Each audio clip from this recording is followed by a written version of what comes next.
జగన్నాథ స్వామిని దివ్యనామమే జీవన వేదం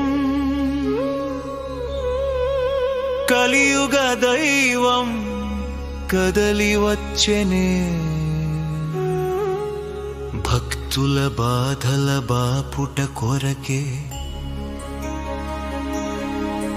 పూరీ క్షేత్రం పుణ్యమై నిలచే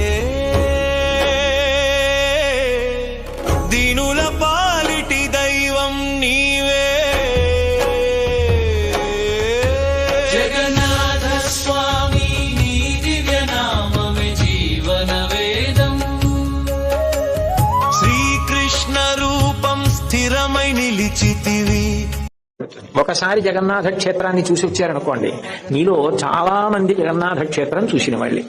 కానీ జగన్నాథ క్షేత్రం చూసినటువంటి వాళ్ళలో మీకు బాగా ఏది నచ్చింది అని నేను అడిగాను అనుకోండి, ఒకరిద్దరు అంటారు మేము జెండాని బాగా చూసామండి, ఎందుకంటే కళ్ళకి కనపడుతుంది కదా. మిగిలిన జెండాలన్నీ గాలికి ఒకవైపుకి ఎగురుతుంటే సుదర్శన చక్రం మీద ఉన్నటువంటి గోపురం మీద ఉన్న జెండా మాత్రం గాలికి భిన్నమైనటువంటి దిక్కులో ఎగురుతుండగా చూసి మేము ఆశ్చర్యపోయామండి అంటారు.